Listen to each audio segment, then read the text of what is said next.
Bismillahirrahmanirrahim. Assalamualaikum warahmatullahi taala wabarakatuh. Salam sejahtera and good morning to all. I hope you can hear me. Yes. Yeah, okay, thank you. First of all, I would like to welcome everybody to this webinar. My name is Dr. Abdul Munir.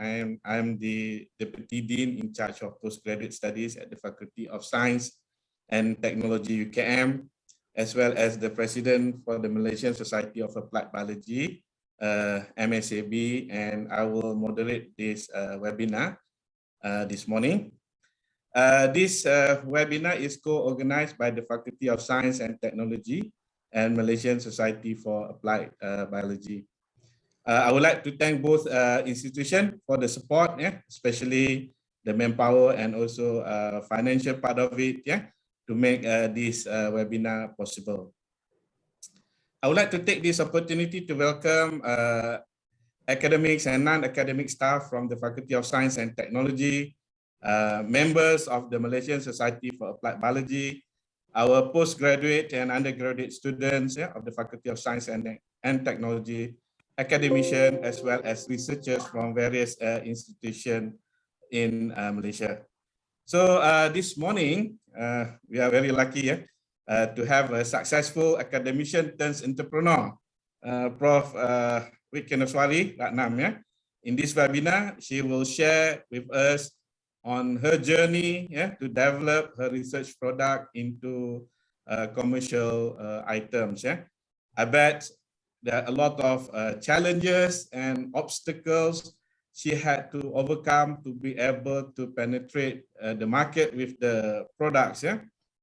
And I do hope that her experience that she will share with us today will inspire all of us. Doesn't matter if you are academician at the universities, researchers at the research institution, or graduate student who just started your scientific journey. So for us to start thinking on how we can convert our research ideas into product that can benefit mankind. Before I invite Prof. Vicky, as she is popularly known among our colleagues, to continue with this webinar, let me briefly introduce Prof. Vicky to you guys, to you all. If you still don't know her, she has a long, impressive CV, hence I have to summarize Prof. Vicky. I'm not going to read everything, just those that are relevant to today's seminar. Prof. Vicky is currently the honorary professor at University Kebangsaan Malaysia with 35 years of experience in plant genetics and biotechnology. She is the fellow of Academy of Sciences Malaysia since 2012 and fellow of Malaysian Society of Applied Biology since 2018. Most importantly for us today, she is the managing director of Nomatech Sendirian Berhad, a startup company on agriculture innovation since 2016. It started 2 years before your retirement, Prof. Vicky? Yes, Dr. Munir. So her research interests are on genetic diversity and inheritance of traits and genes, especially in rice. She has led national and international research projects on QTL mapping in rice and the genetic improvement of biotic and abiotic stress in rice. She has 6 IPs on the new plant varieties, and she has commercialized 3 new plant varieties of rice as well. So it's in the market. Prof. Vicky is the chief editor of Malaysian Applied Biology Journal and associate editor of 3 genetics and genomes, the POS journal. So, Prof. Vicky, without further ado, I would like to invite you to share your webinar on the story of brown rice, the science, the business, and survival during pandemic. So, Prof. Vicky, floor is yours. Okay. Thank you very much, Dr. Munir. Despite the short notice that you gave me to present today, for me, it's very humbling and also honorable also to be invited to share with the students and also my peers academic staff and also non-academic staff who are listening in. My experience, which is actually a very painful experience, but hopefully we see some light end of the tunnel. Even though, you know, when you're inside, the views are different from outside. Outside people will look like everything is successful, but if we know within the team, there are many issues that we have to tackle day to day, month to month, and year to year. So it's a continuing process. As when you are in research and you want to bring research to the market, it's extremely challenging. Okay, so I hope my story will inspire the younger people. Okay. So actually, I started as a researcher and then went into academics. So it's academic research to commercialization. Thank you so much, FST and also MSAB, yeah, for jointly hosting this webinar for the benefit of the postgraduate students and other academics. Yeah. Okay, we start with challenges in the research first. So it's because we're talking about research to commercialization. So I have summarized here the challenges to research as postgraduate students and as researchers, as supervisors. Whenever we think of a research project, we need to understand the research problem.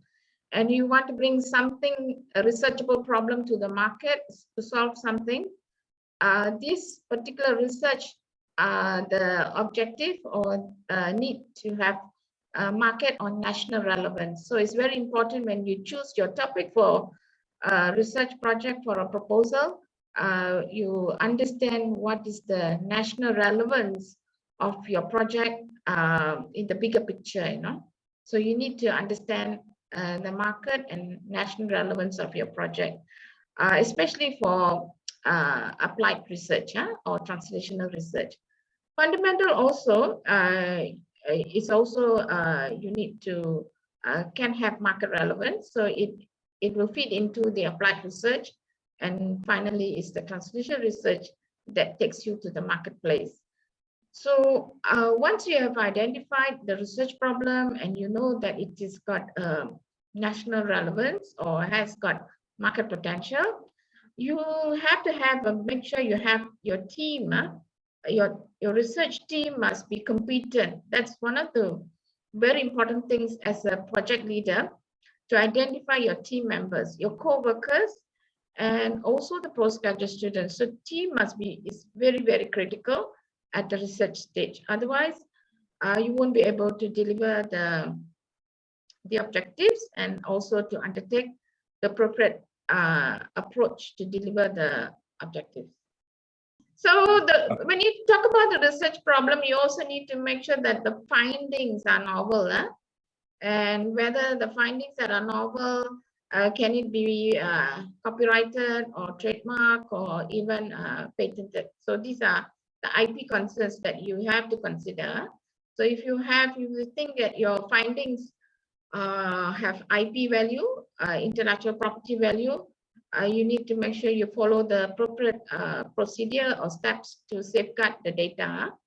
So data can be published. We need to publish as academic researchers, but then you can still patent it, provided you abide by the patent criteria for patenting, that you don't reveal all information that you want to IP. Okay.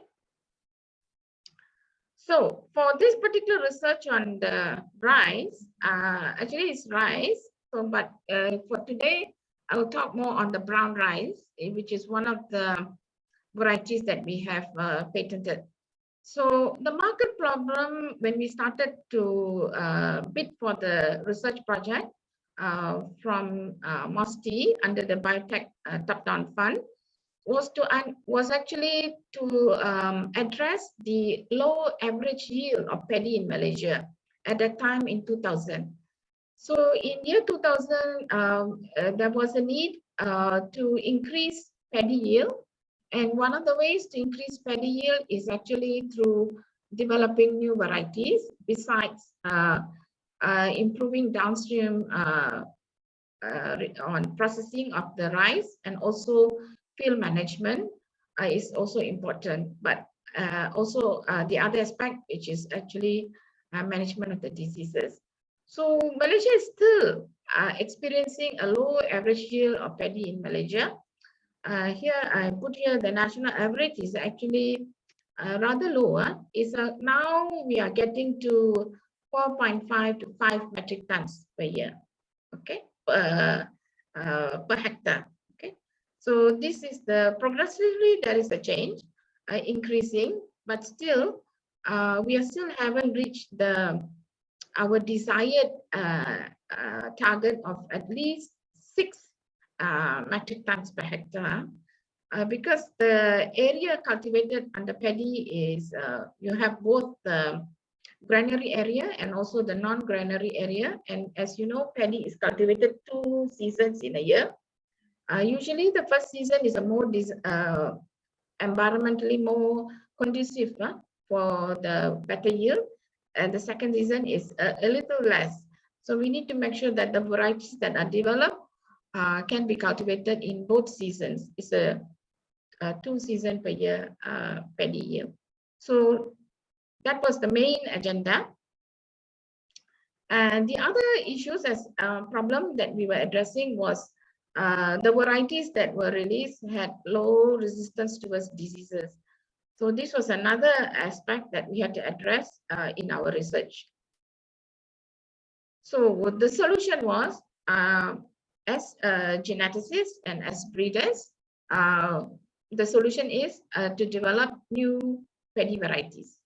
So with new paddy varieties, we can actually realize a higher yield in terms of the performance of the varieties. And also at the same time, we can close the yield gap by having durable resistance to diseases.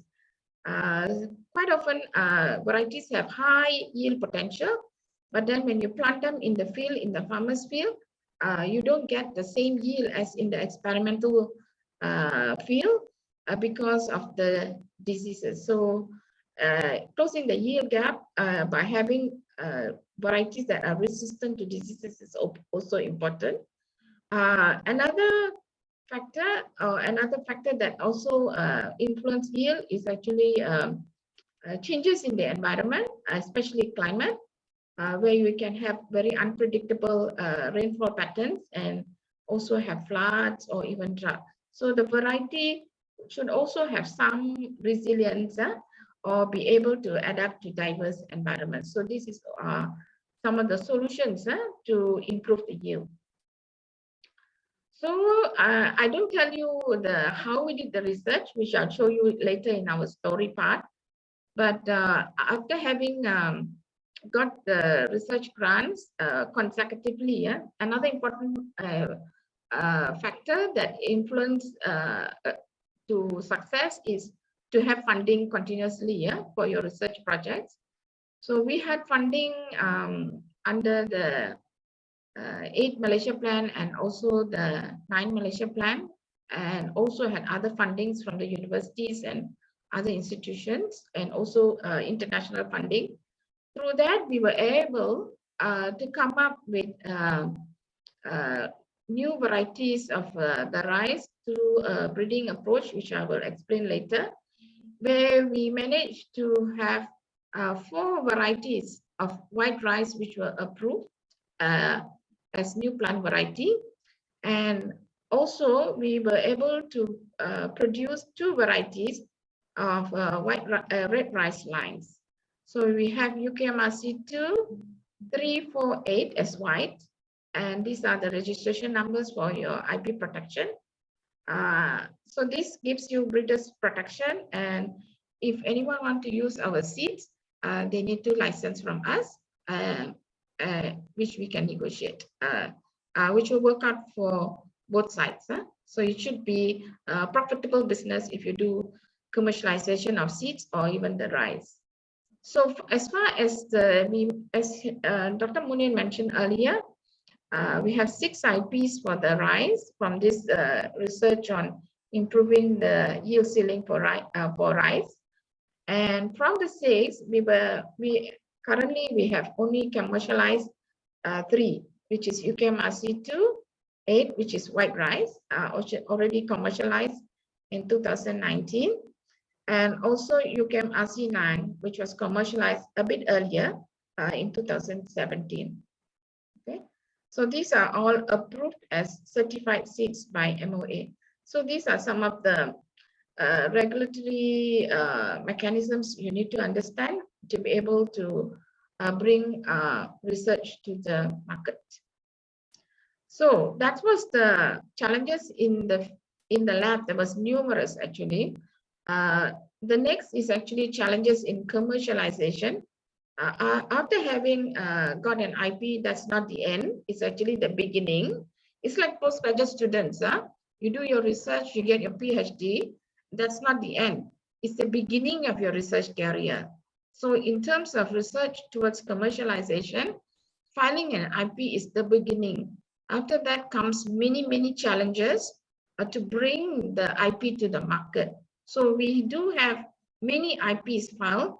So, but a majority of them are still in the files. They're not translated and they're not made available to the community or to the industry. So what are the challenges? So also similar to the research team, you need to have a good commercialization team, and this team must be able to secure good funding. So whether depends on the different sources of funding for commercialization is different from funding for research. Research and development is different. So we have different agencies that provide funding for innovations to bring it to the market. So once we have a good team, before we can get the funding, we must have the proof of concept. So whatever we say is workable or marketable, we have to have in a smaller scale to prove that it works. So that's called proof of concept.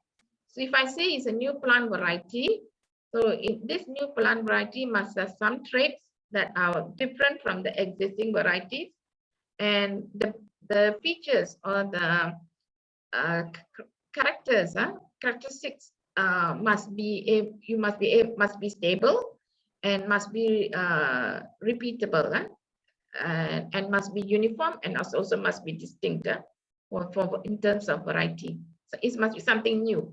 So, and it must be workable, reproducible. So you must have proof of concept. And then this proof of concept, whatever you produce, there must be market acceptance of that product or the process or the service. It must have market acceptance. So we don't end there.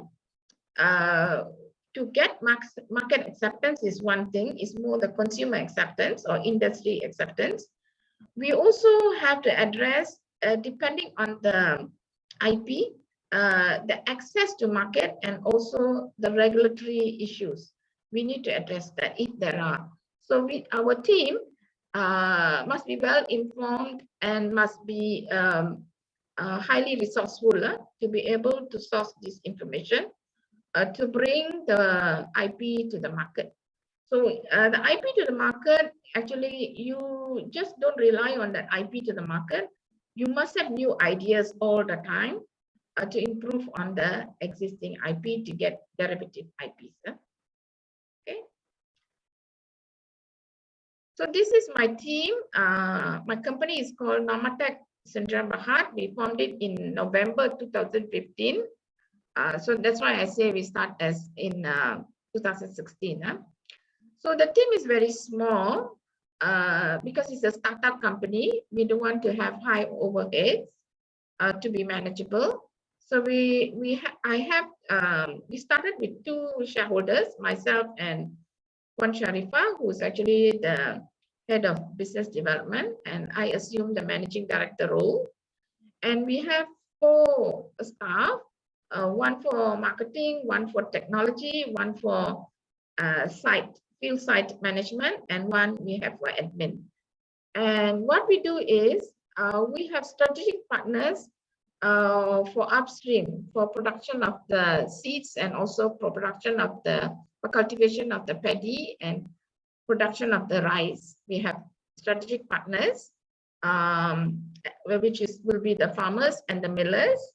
And we also have strategic partners for downstream, which includes the processing or value adding the rice that is produced to turn it into downstream products. So we also have strategic partners for that, including also strategic partners for marketing and distribution. Okay. So the real challenges in commercialization is actually we faced many. So there's a long list, but these are some of the main challenges that we faced. First, actually, I put here is gaining the trust from industry stakeholders.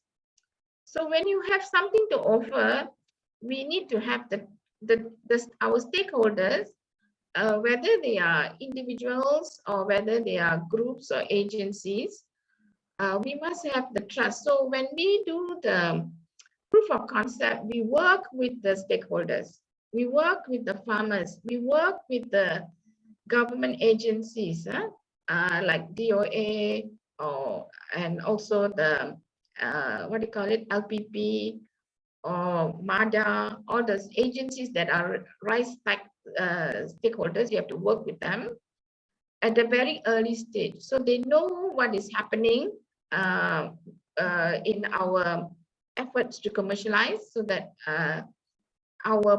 when we are ready, it is readily absorbed. So the other important thing is for us, the challenge was we were quite new in terms of commercializing IP for new plant variety of rice. So in fact, UCAM was the first agency or university or authority which filed for IP for rice. Even though MADI has been producing rice for many years, varieties of rice for many years, they never filed for IP. Only in year 2008, we had that New Plant Variety Act coming into force, and this allowed us to file for IP. So it's important to file for IP so that you have protection for your seeds. Otherwise, anyone can use your material, and we cannot get realized a return of the investment that the government has put on R&D. So we didn't have good reference and guidelines for regulatory compliance. So we work, actually, this is important. You need to have good PR skills to do networking with the authorities. So we did that. We made friends with MADI researchers, with the Ministry of Agriculture and Food Industry, earlier called MOA. So we were familiarized ourselves with them, and also the other stakeholders in the rice industry, the seed producers, and also the the distributors of the seeds. We familiarized with them. We made roadshow. We have a greater rapport with them, and they understand and respect us. So because coming from the university, that is an advantage. If you're an accomplished scientist, people respect what you say. So that is one of the key benefits. When you bring product to the market, you are an accomplished scientist or a researcher, the industry will respect you, and also the agencies. So they go by what you say. So that's very important. So we managed to do that. So we were able to source the information and follow those procedures for compliances for new plant variety. So very challenging, but we did it. And then the other issue that we face is which is common in all industry, not only paddy and rice industry, I think any industry, even in the oil and gas industries, or even in the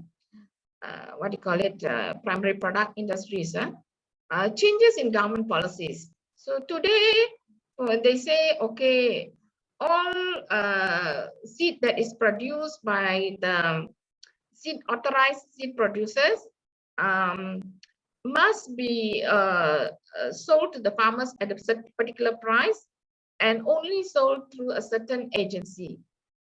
And then another day they say, oh, okay, we don't want to do that because the farmers are complaining. The price of paddy and the availability of quality paddy seeds is hard to come by. So we need to open the market. So all seed producers can sell their seeds.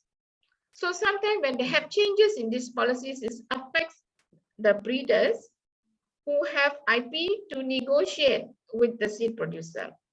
So we lose our bullets or we lose our strength. So sometimes these are disruptive kind of things that the government takes what do you call it, constitutes, but based on certain grievances of certain parties. So, but they don't take into consideration all the whole players in the whole ecosystem. So that's the none. So you need to harmonize. So now it's more harmonized now. Okay.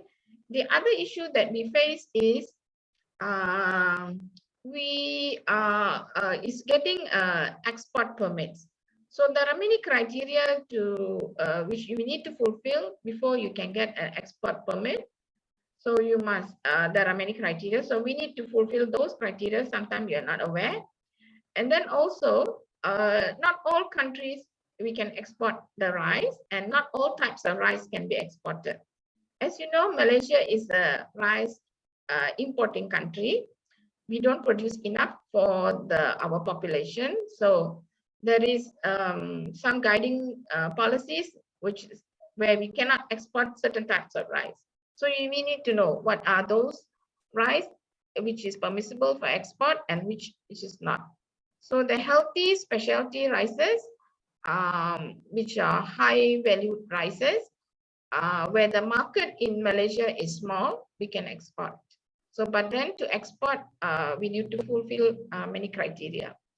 So, okay, that's on permits for export. We need to understand that also, because only when you export, depending on the country that is importing, the company can make a better profit and also offer a better price to the farmers to buy the paddy bag, so that everybody in the value chain is satisfied and able to survive in this industry. The other issue that we face with brown rice, which is a red rice, the brown is actually unpolished. It's a common terminology for unpolished rice, but our unpolished rice is red in color, the brand. And the cultivation of this was not clear in the beginning. Even though we got the IP, but to cultivate it is another challenge. Okay. So we need to get approval for commercial scale cultivating of this red rice, and we only obtained this last year after many attempts. Okay, to justify why we need to cultivate our own red rice. So red rice currently is imported. Okay, so this is the first. Primera is the first. UKMRC 9 is the first commercially cultivated red rice in Malaysia and produced in Malaysia. Okay. Okay, coming to the issues related to pandemic and also climate change, which come together, which I think Dr. Munir asked me to address. This is an ongoing thing. So we know that with climate change, what we're experiencing is changes in rainfall pattern, and changes in rainfall pattern really affects the paddy cultivation. Paddy is a water-loving plant, so we need the rain and we need water, but at the right time. During the growing stages, vegetative stages, we need the water in the first 2 months, after which, after they have flowered, we don't need the water. And when they are flowering, we have, if there is too much rain during the flowering time, it will affect the seed set and also the grain filling. And if the paddy fields are constantly flooded, that means submerged, the water in the paddy field we have to maintain a certain depth. But if the plant gets submerged, it stresses the plant, and then the plant doesn't, it's only able to survive, but its grains don't get filled. So when the farmer harvests the paddy, he thinks his plants survive the floods. He'll find that there's a lot of empty seeds.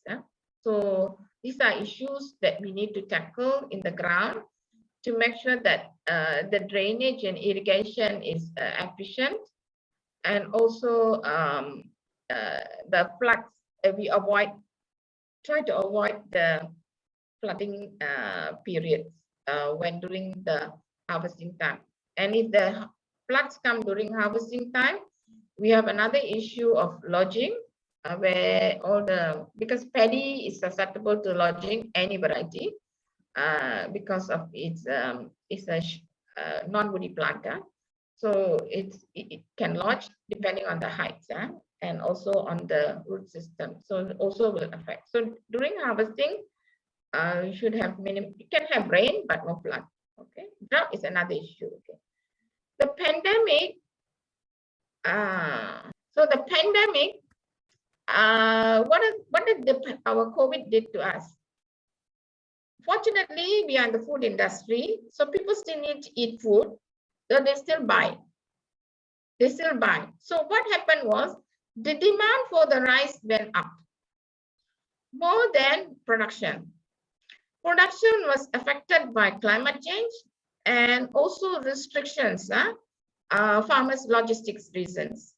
So we had demand for the rice, but then we also faced reduced production. So we had to make sure that we keep the market interested in our product, while our product is not available on the supermarket shelves. And another issue that we faced was the restrictions for offline marketing. When it comes to marketing, we do both online and offline. So for online, we use social media, website, Instagram, those platforms. But for offline, we used to do sampling and also events. So for these events, promotional events, and also this offline marketing, which involved sampling, could not be done during the height of the pandemic in 2020. 21, it relented a bit. Okay, but still we were lucky to just in between the small window that we had in 2020, where the number of COVID cases dropped before it picked up again towards December.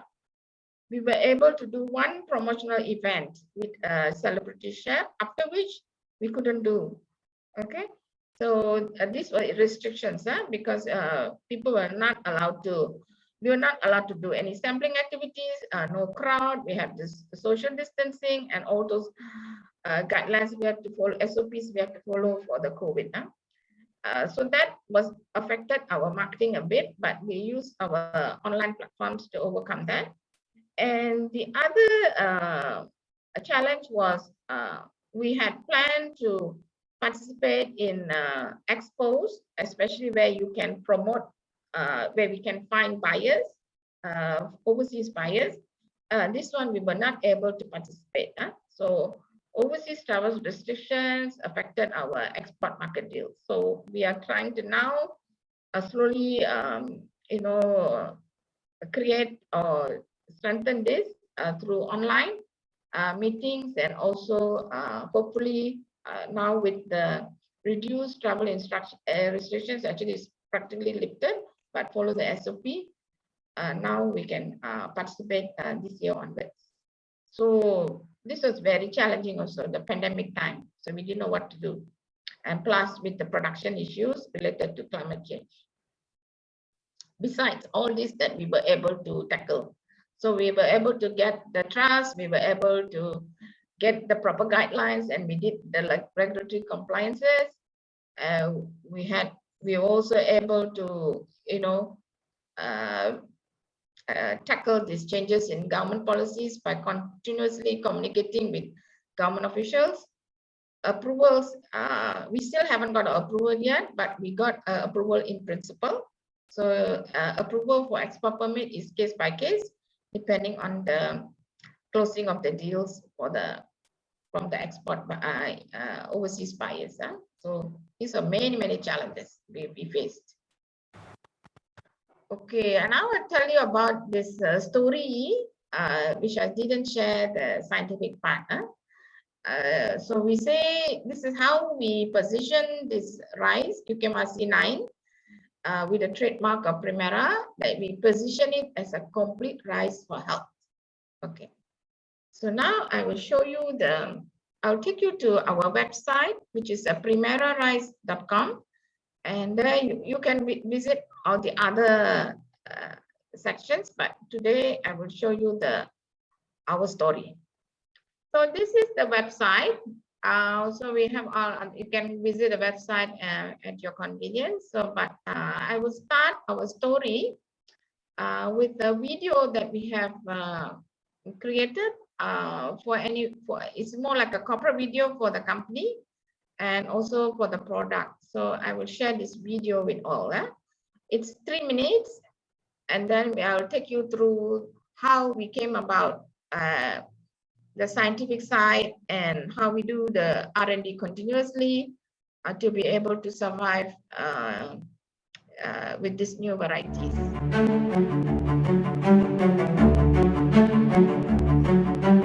Dawn.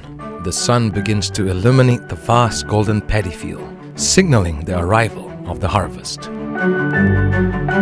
As the sun rises, the workers know that this is going to be a very busy day for them. Our intention initially, way back in 2001, was not to produce the red rice. Our project focused on using wild rice species crossed with cultivated rice to increase the yield. My collaborator from Mardi, Encik Abdullah Madzain, he said, Prof. Vicky, you got a red rice. Why don't we do the evaluation and see how we can make it available to the Malaysians? So there was really a need to produce colored rice, which is high yielding and also resistant to diseases. Primera red rice is grown and harvested separately from your normal white rice. It is farmed in its own acre of land where it is tended by skilled workers. The paddy is taken from the harvester to a transport lorry. These fine grains are carefully placed before they are taken to the rice factory for processing. The rice is placed in a storage unit where they are made into mountains of rice grains, ready to be picked up for cleaning and processing. But what makes red rice so special? And what are the benefits in consuming red rice? Primera red rice serves as a good source of antioxidants, providing a healthy whole grain option where rice is a staple food, well suited for those diagnosed with diabetes. The RC9 had a very low GI, and the value was even lower than most red rice grains on the International GI Index. It takes a smaller portion of red rice to give satiety compared to white rice. Cutting down carbs is a very important part of population health. For centuries, rice has been the food of choice for the people of Asia. And now we have an option of rice that is beneficial to not only our health, but also tastes amazing. Affordability. It's not a good idea if all healthy red rices are imported. Why can we not grow our own red rice? That's the best way forward. So that motivated us to use our breeding lines to be developed as colored rice for consumption in Malaysia and cultivated locally. While continuing to grow, red rice will definitely be up there as one of the health food choices in the world in the near future. The future is bright, and the future is red.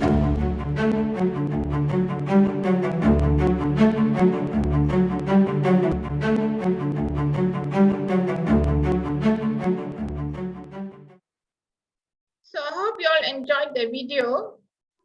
Yes, very much. Okay, thank you.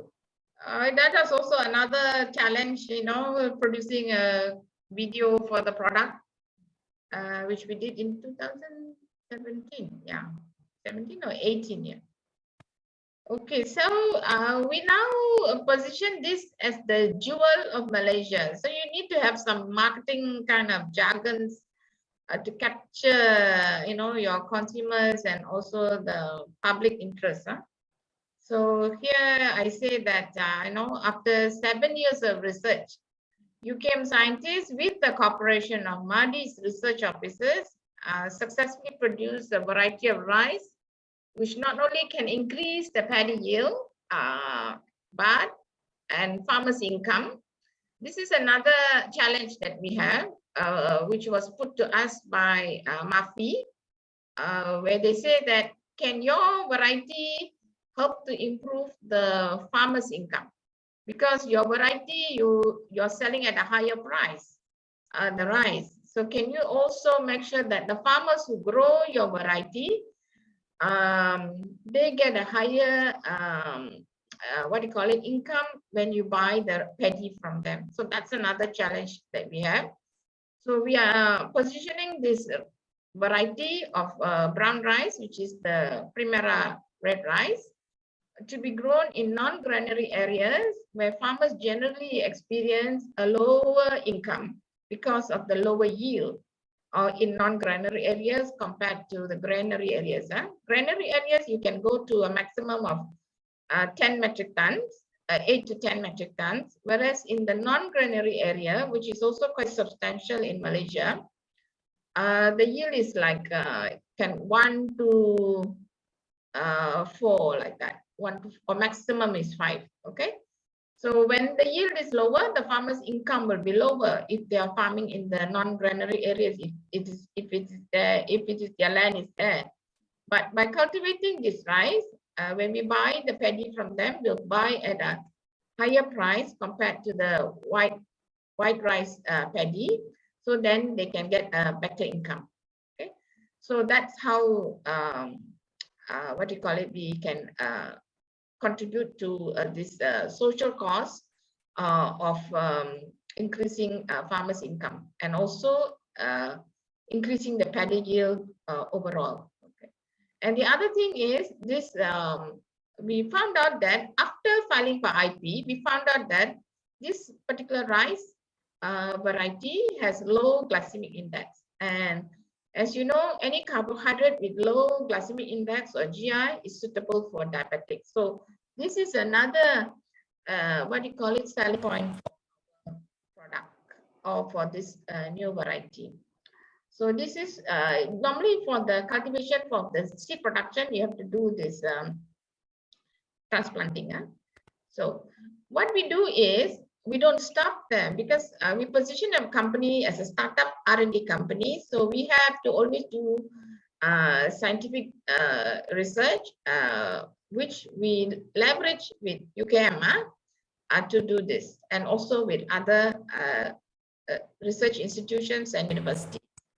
So with our work with the chemistry department, with Professor Mukram, we managed to show that this rice, when it is germinated, sprouted, it has got very high GABA.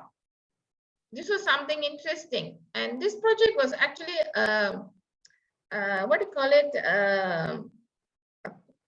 Pamata Pinta student project, who came to me saying that she wants to do a project for her A-levels. So, and we gave her this project for her matriculation exercise.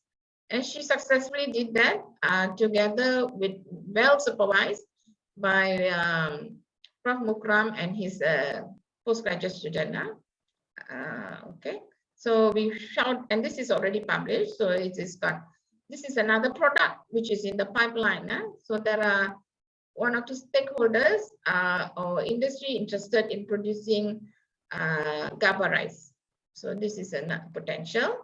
And then we also recently did some research together with our downstream partner, Green Power, where the chef was interested to know whether the flour that is produced from our UKM RC9, that how is the quality of the starch? We know it is low GI, but what about the starch? What type of resistant starch it has? So we did this resistant starch analysis ourselves with collaboration with food science, giving access with Dr. Akila and also Dr. Sahila labs. We did that with my lab with my technology officer and my industry partner. So we were able to show that this rice, the flour, the rice itself is has got 8.5% resistant starch, and if the rice is cooked and chilled, then it goes higher to 9.3, and it even goes much higher if it is the raw rice itself is 14. Okay, when you cook it, it's 8.5, which is very high for a rice. Rice is usually only maximum 3, and if you cook and chill, that's why sometimes when we say when you want to make fried rice, you cook your rice the day before and chill it. So you're actually improving the resistance charge. And resistance charge has got many beneficial aspects, mainly as a prebiotic, and it is not digested. So it's also helps to what you call it, improves your gut microflora. Indirectly, it improves your blood cholesterol level and the GI. And we have shown that many studies have been shown from previous studies on rice and other starch-based products that the glycemic index is negatively correlated with resistant starch. That means the higher the resistant starch, the lower the GI. So we are in the process of producing a publication on this, okay, with some new statistical analysis. Another aspect that we are doing is looking at how this rice, which has been validated to be low GI 3 times repeatedly, how will it contribute towards diabetic patients in terms of management of their blood plasma glucose levels. Okay, so for this we have embarked on a clinical trial together with experts. The one in the video you saw, Professor Tilaka, who was actually formerly from UKM, Faculty of Science Kesihatan. Now she is retired and moved to Taylor's University. So she is leading this study with a team of experts from Nottingham and also UKM collaborator with the doctors and biochemists and molecular biologists and also nutrition and dietitians involved in this study, together with social scientists who are looking at acceptance of this rice among this project. So this is an ongoing project which commenced in during the pandemic time. It was approved by MOSTI under the MOSTI grant in December 2020. Yeah, so this is an ongoing one. We will only complete it sometime in August of 2023. We got some extension because of the pandemic. Okay, so we want to understand deeper understanding of how those who consume this rice, how will their metabolism will changes, what will happen to their mitochondrial structure, or even the circulating exosomal microRNAs, which are all involved in the metabolism of glucose in the blood. So now I show you, actually this is not a feed, it's actually a roadmap. This rice is actually a crossbred rice, but even if it's a crossbred rice and we say it's a new plant variety approved by the Department of Agriculture under the Ministry of Agriculture and Food Industry, we still need this certificate from Ministry of Health to show that it is GMO free. So we got this finally by providing all the evidences for the GMO free certification. Especially the certificate becomes imperative for export to countries which require it. So we have this certificate now. We also, as I mentioned earlier, one of the challenges was getting the approval for the commercial cultivation. So we have got the commercial approval for commercial cultivation under a program called Smart Sawah Berskala Besar, or in short, Smart SBB. So this is the Smart Sawah SBB is actually a planting model for paddy to liberate actually the government from subsidies by involving the seed producers, for paddy seed producer, the distributor, the farmer, and also miller in one ecosystem, in one team. So we have, I think, more than 15 or close to 18, companies who have been given the to pilot this model. Okay, and Nomatech is one of it. And they are also producing different varieties. So under this scheme, you need to cultivate the rice in large area using smart technology, using the drones, using precision farming, and all the 4IR technologies whichever is applicable. So this is the one I mentioned already on GABA. So we also got the approval for certified seeds. This one came in 2018. It's all a process. So in 2017, we participated in the HIP program, which is a high impact program. This is our first grant that we got for commercialization from platform, and we got an award for it, for completing it before time. So, and also our rice is certified arsenic free, extremely low levels of arsenic. This has been tested several times. And surprisingly, this rice has got high zinc, and zinc is high as 28 grams per kg of rice. And as you know, zinc is very important element in our food, and it helps more, especially in boosting our immune system, besides providing other functions. And then we did a local market entry in 2017. This is how we started. This is our sampling kiosk, which we couldn't do for the last 2 years. This is very critical, especially for if you want to get increase your sales. So people need to taste the rice. So we need to cook them and let them taste. Okay, and also we have in our website, we have developed many recipes with our partners, downstream partners. Then we have also halal certificate.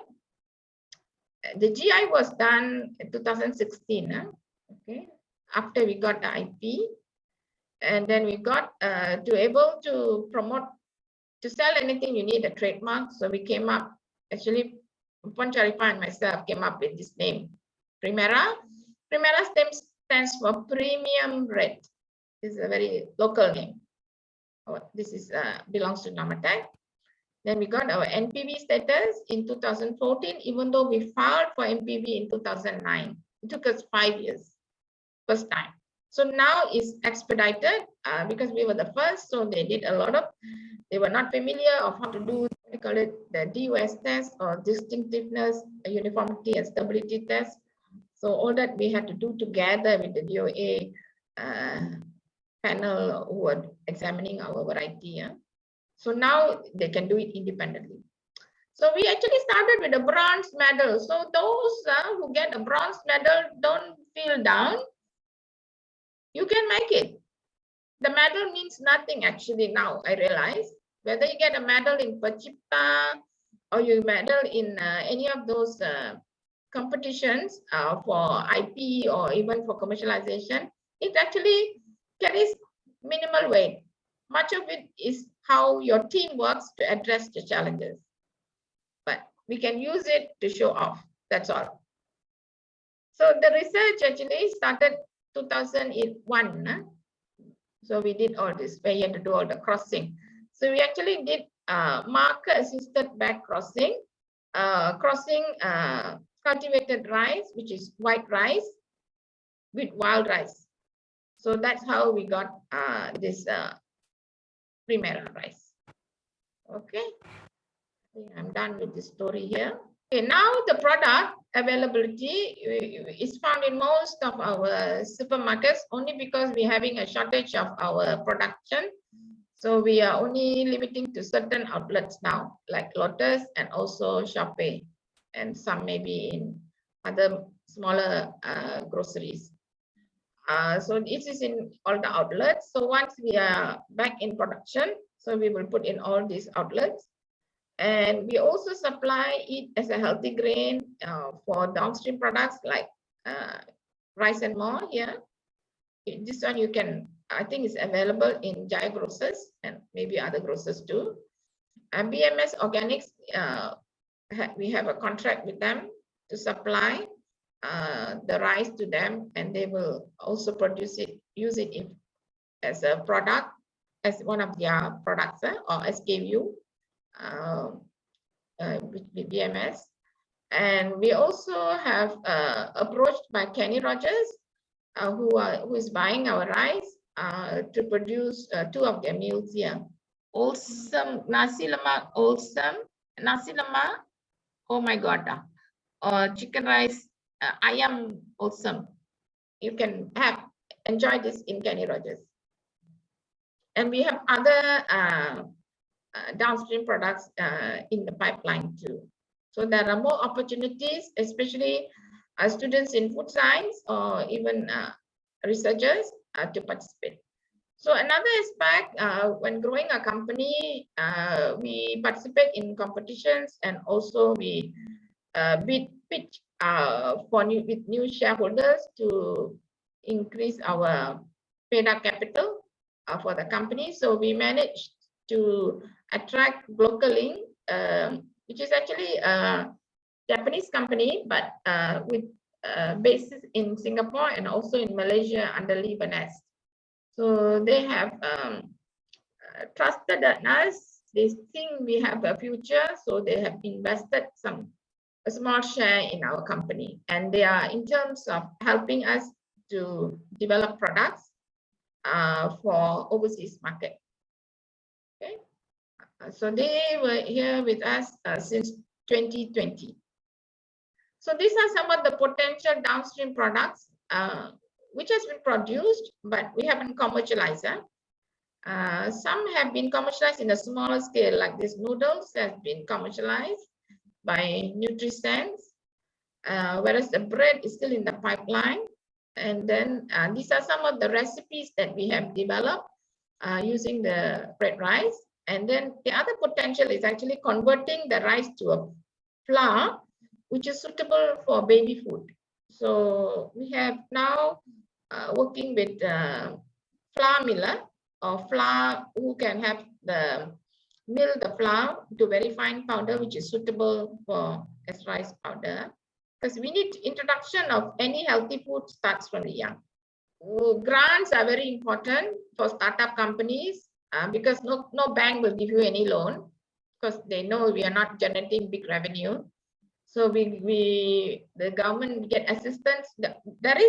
Actually the way forward is actually through grants, but we have to make sure we use the grants judiciously and wisely to develop the products. So we have these are the grants that we have received and also completed. Some are completed, one is completed, the others are all ongoing. 2 completed. The CCGF grant from Platform Ventures completed, and also the NTIS grant under Sandbox 2 from MOSTI through MTTC has been completed, so that we have 2 ongoing. And I'm sharing a little bit to keep up my spirits, because 2021 was a bad year for us. So I don't put 21. These are all based on our audited accounts, no made up figures. So this is based on audited. So 2021 is being just submitted for auditing. So We don't put anything here. So we're seeing an increase, so that keeps our spirits up.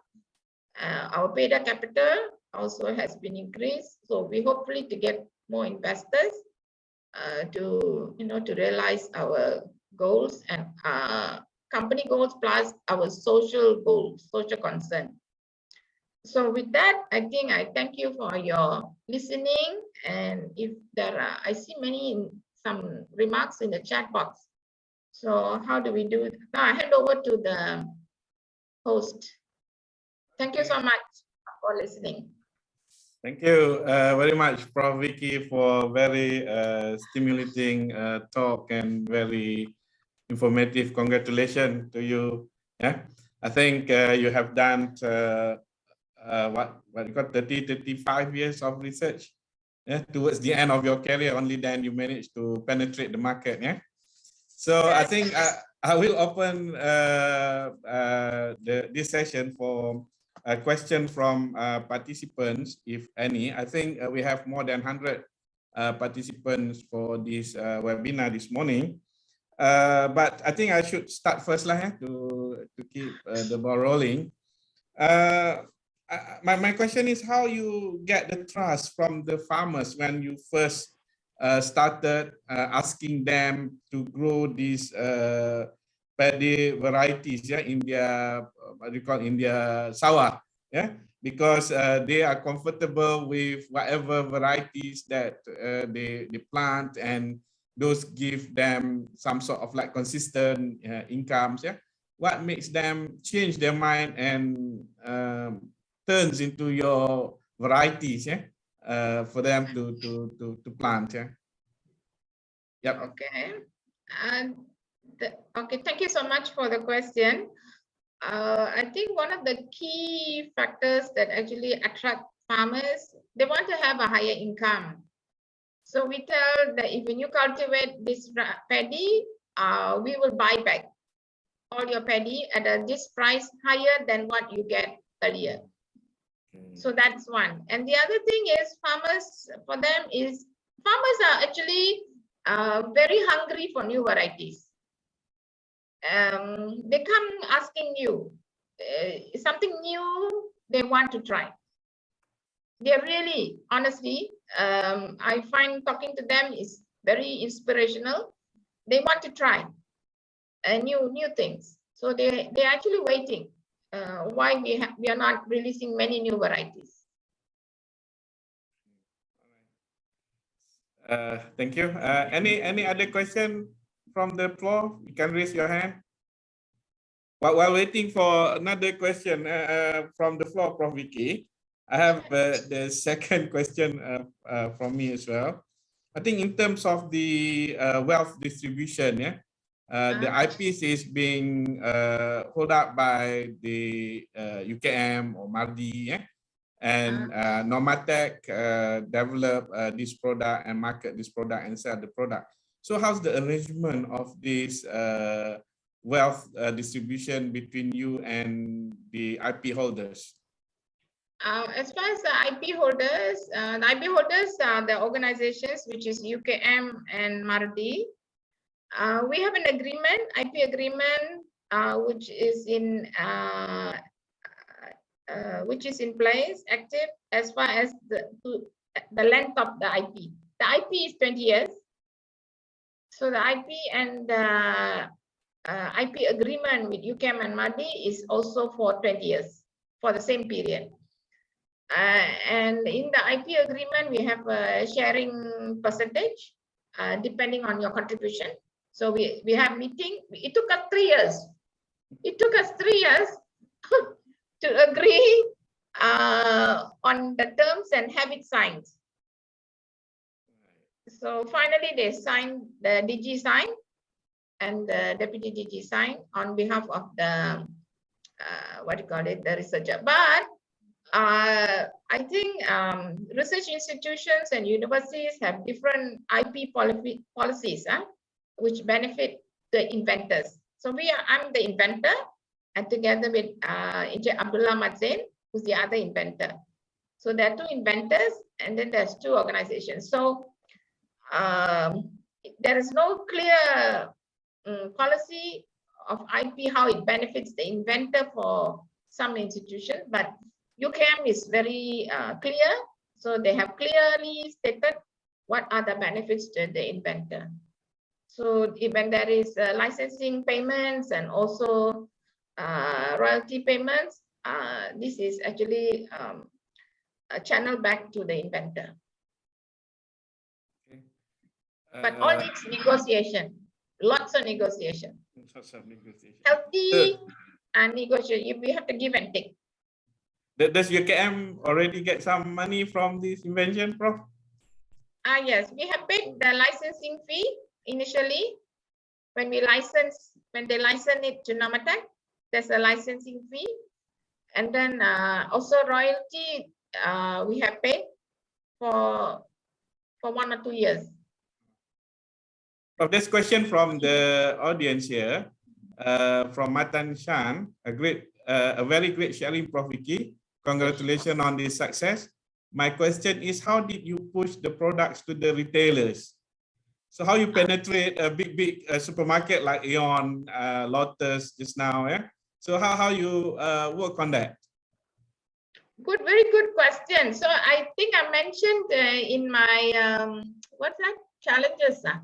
Oh, where did I? How did we go about it? When I showed the slide on the team, we have our team. Then we have our strategic partner. So what I did was I have an agreement with my distributor of the product who has all the distribution channels for rice and any similar product. So they put the product in the market. I produce the rice. They pack it and put it in the market, but we have to share the cost. There's some cost involved in distribution. So in terms of reaching to the retailer is through the distributor and also through our marketing staff. So the other challenge is to get the consumers to buy from the supermarket. That's another challenge, which we do through these social media platforms. And only now, we feel we are in a position to go for TV and radio commercials, which we will be doing this year. TV and radio commercials will be coming this year through Bernama and Astro Channel. Okay. With assistance from MTDC.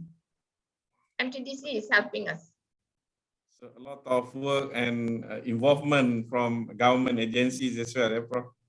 Yeah, but it depends. They will help only when you help yourself.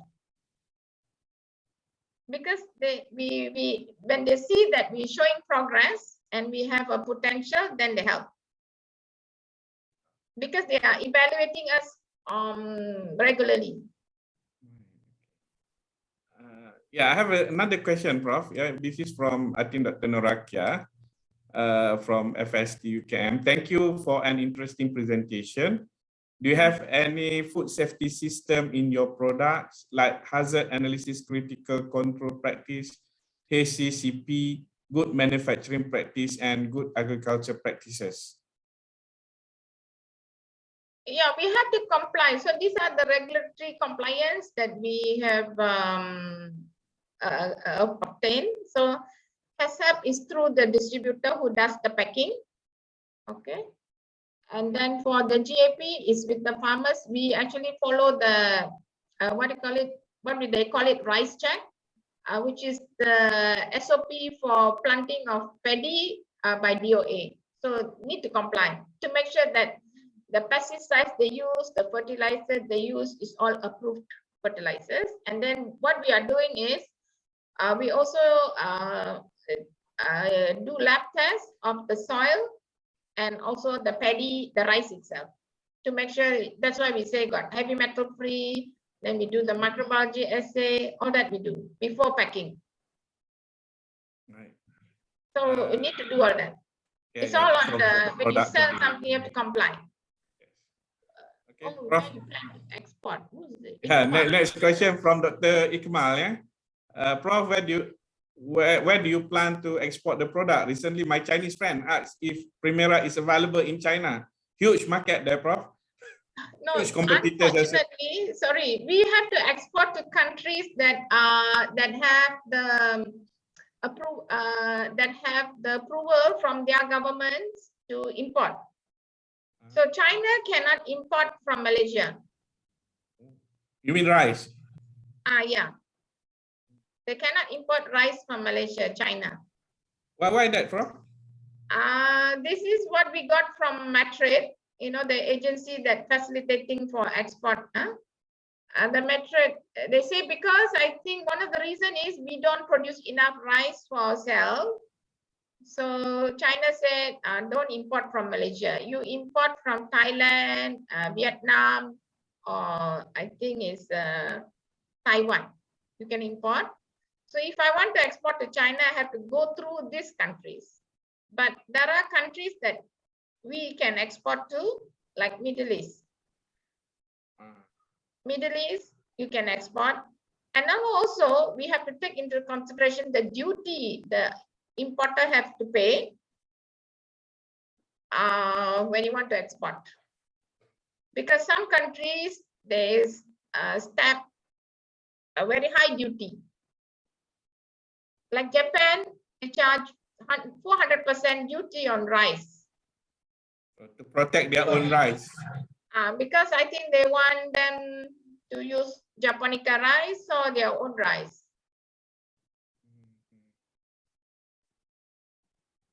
All right. So, any more questions? There are many other, but there are ways to circumvent this. There are ways. How So to circumvent if this? you convert it to a product, Okay. which has got other ingredient, I can export. Prof, some of the features that you discovered in your rice come after you. It's not like it's like accidental, is it? Means that you initially not purposely try to you're not aiming for that features, but then once that what you call you discovered the product, then only then you discovered the features, the good features of the product. Is that always happen? Because actually they according to this Mardi officer, Mardi has been trying to produce red rice for a very, very long time. But they were not successful.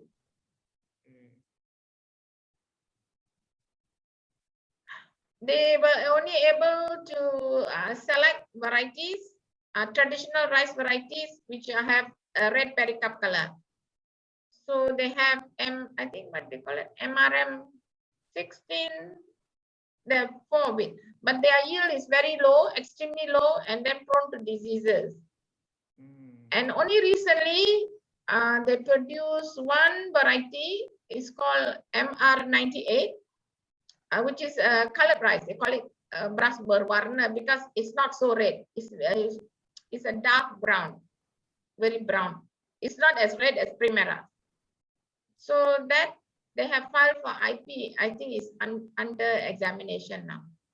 So this we never intend to produce a red rice. Honestly speaking, it was an accident. Yeah, it was an accident. But then if you have the eye, you know, you're very observant, you catch it. Because this cross of Oryza sativa and Oryza rufi Bourgogne has been done by so many researchers before we did, but done by the Chinese, done by the Americans, done by the Indonesians, and also the Colombians. There's so many people who work on where they use wild rice to improve the cultivated rice, but they never reported a red, always white. Only we found the red, because the red is a recessive. So when you cross, the F1 is all white. Then when you back cross, we get the segregation coming, and then only we find in the advanced back cross we found the red. How do you sustain the seeds? Means that to maintain the seeds so that the same seed that you use all over every season. Time, yeah, because it's through seed multiplication, it's seeds. So we have to have a pure seeds. We call it a breeder seed, like a nuclear seed, which you have to reproduce every season. So I have another question from Matan Shan. Looks like too many involvement from many agencies and bodies.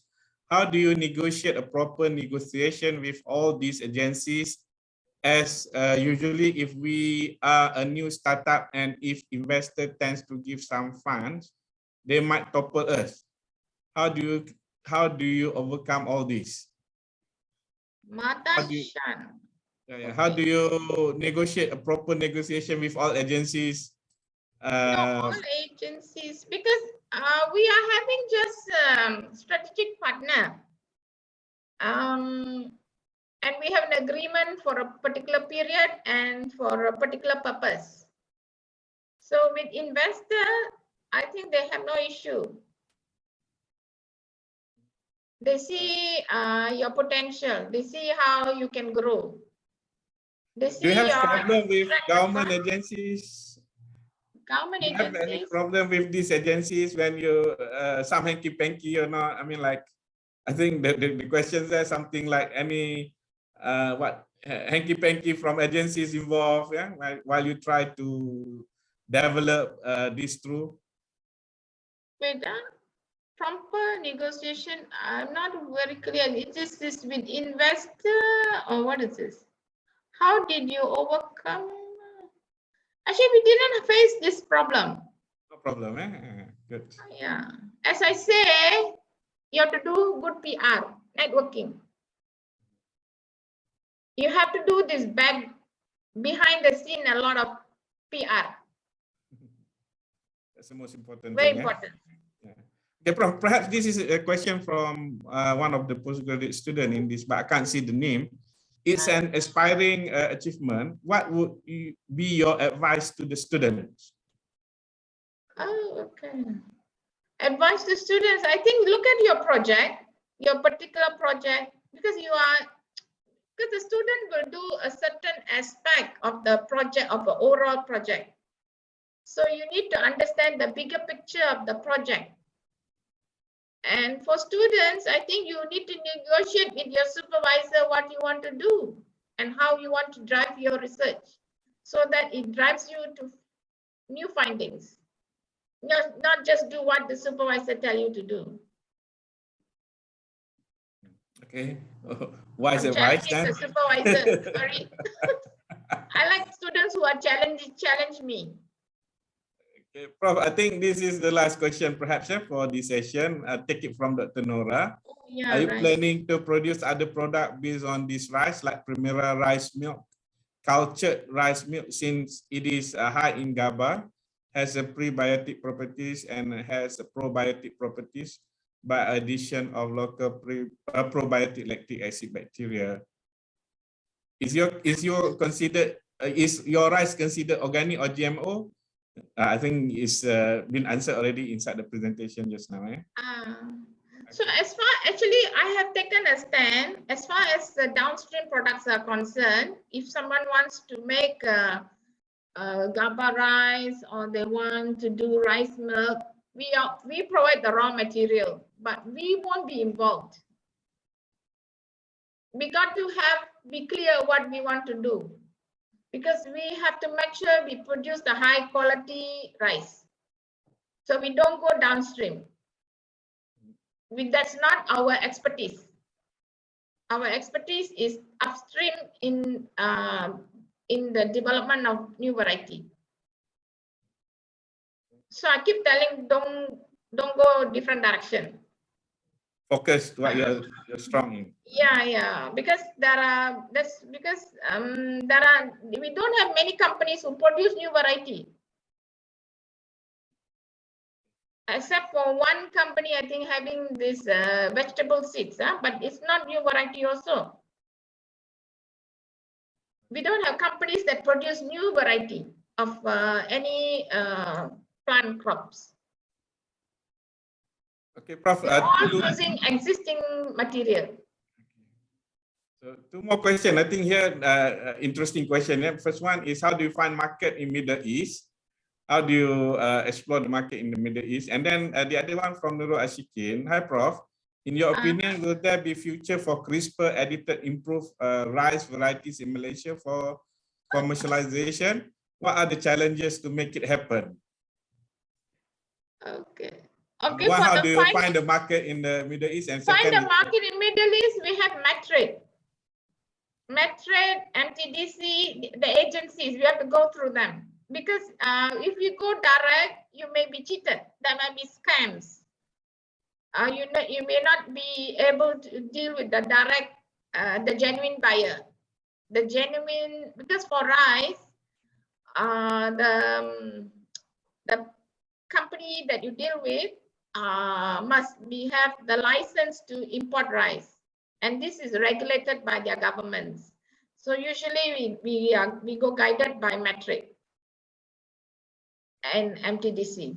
That's how we get our market.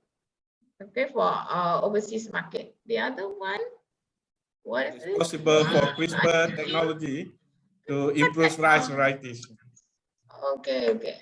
Until and unless we have the genome sequence of the local varieties, or we have the genome sequence of rice, but until we have found out the gene-specific markers, then only we can utilize CRISPR. So it's because CRISPR-Cas is considered non-GMO.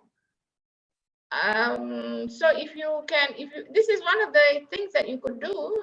I think it's not, Malaysia is open to GM, but it's very much guided by the GMAC. We have the genetic modification advisory committee. Yeah? So you need to go through approval from them to release anything. So for rice, you can, but unless I would, for me, if you cannot find the trait in the natural germplasm, in the diverse, then you do CRISPR. If you find it, then you do through marker-assisted breeding. I think that's all the question that they have for you this morning, Prof. Yeah? Just a gentle reminder to all participants of this webinar, please register your attendance. The link for the attendance is, I think, up in the chat room. Yeah? And I think the last thing before I thank Prof. Vicky again, I think we should take photograph together. I mean, like if people already can say can switch on cameras, and then we can take photos together as momentous to us. So yeah, please switch on your camera. Nice to see all of y'all. I don't know how many students here. How many students? I think it's mostly students, I think. We have student staff and also researchers outside of UKM as well, bro. Oh, okay. I can give you the what do you call the numbers later. We have more than 100 participants this morning. That's good. 99 there. Most people don't have the video on. Cameras, yeah. Okay, Cameras are not on. That's Matan Shan. 2 questions from him this morning. Okay, so Panyanti, please arrange for us to take these photos. Okay.